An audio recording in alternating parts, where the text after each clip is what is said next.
Hello，大家好，这里是德宝动态设计。我今天想跟大家就是避个坑，就是如果是你使用 2024.5 或者 2024.4， 然后你使用了这个破碎 Voronoi Fracture， 如果是你使用了这个，然后你刚好使用了 OC， 那么就恭喜你啊，你一点渲染它就会立马死掉啊，立刻它就会崩溃掉的啊。无论你用的是我这个是2024 Beta 2，或者是你用官方稳定的这个 2023.1.3 R4 这个版本我也试过，一样会这个问题的啊。好，不信我给大家演示一下，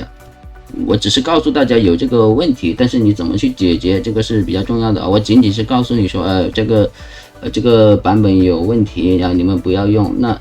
可能你用了你就知道，但是你得需要的答案是，例如我这里你需要一个答案，就是说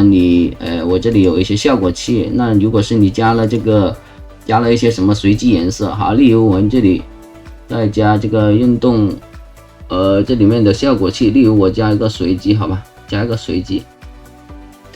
注意啊，先不要渲染啊，方便我们这个操作。我先把这个界面切换到这个默认的这个窗口。好，我们来看一下怎么去解决这些问题。好，例如我们先把这个厚度也关掉，把这个对象的这个随机着色的这个碎片我们不要，我们加了一个厚度，注意啊，这个厚度默认它这个位置是在0啊，这个位置0你会出现这里有一个这样子奇怪的啊。你得把它调到100，它就会好一点。但是你想要去因为我前面我已经是做过测试了，你如果是这个时候你需要去因为这个叫什么重构网格，它是每一次它都会需要去计算的。你如果是固定不动了，例如我这里有个推散的嘛，推散做出来的这个效果，你不需要去做这个动态的话，你就可以直接往上面去加这个重构网格。例如我这里加这个重构网格，你会发现这里它现在就会有一些很奇怪的这种东西啊。这个应该是你再需要加一个连接，然后再把这个重构网格的这个数量把它打高。然后它现在是有一个问题，它这里叫圆滑显示啊，它这里啊，你这个时候再给它这个往上面加一个倒角。好，这个时候就比较好的能解决这个破碎，然后加这个倒角的这些问题。好，这个是顺带提一下的。你如果是要持续的去做这个变动啊，这个时候它是不行的啊，它这个时候是不行的，因为它每一次它都会去计算，会比较卡，有可能是出现这种倒角啊或者什么之类的，可能会出现一些问题。你看它这里每一次它都会在那里计算。啊，这个方法是不大适合你做运动的物体，当然你也可以在这个时候你把它转变为可编辑啊，这个都可以。啊，例如现在这样子，我这个时候再给它添加一个分裂片段。啊，这个时候你再往上面加这些随机，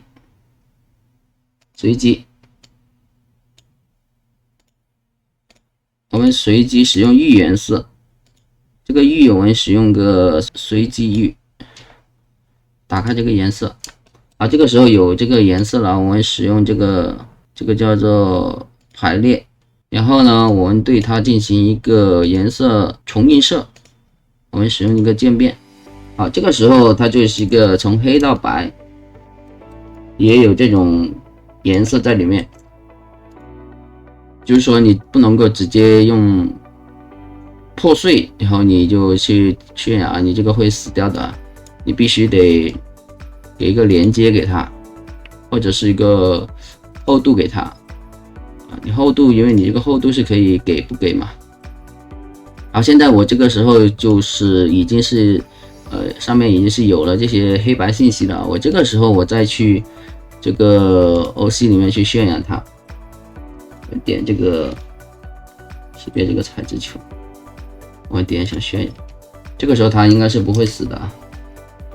等一下我给大家演示一下它会直接死掉的这个情况。好，我使用这个，因为它上面物体是有这个颜色信息的啊 ，MoGraph Color Shader。然后我们给它到这个 Diffuse 里面去渐变啊，例如这种，我喜欢这种颜色。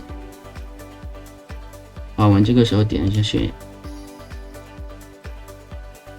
啊，这个因为注意这个材质球啊，我材质球要给到这里，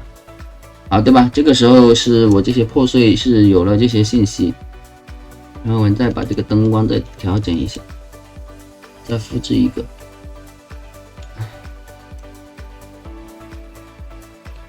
好，这都没有任何问题。好，例如我现在把这个关掉啊，我给大家演示一下。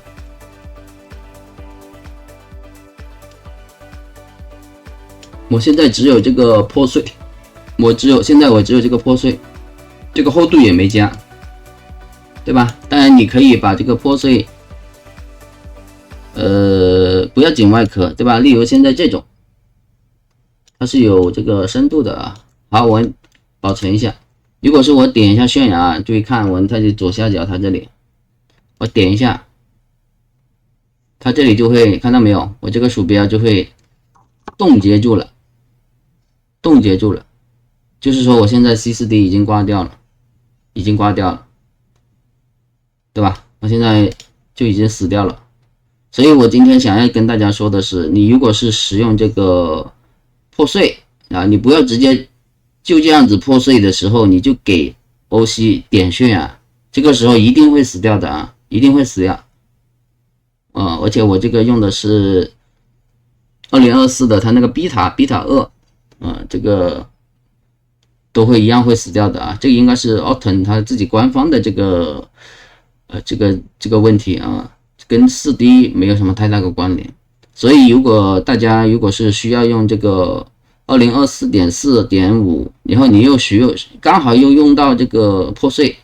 那么你必须得用一个厚度你厚度可以完全不用给它厚度啊，例如我现在这种操作啊，你需要给它加厚度，然后再给它一个连接，然后再给它一个分裂啊，例如这样子去操作，那么它就是不会有问题。你直接用这个分裂，你直接点渲染就一定会死的，好吧？这个就是我给大家演示一下怎么样在 C4D 里面实现成功的翻车，好吧？这里是德宝动态设计，感谢你的观看，我们下次再见，拜拜。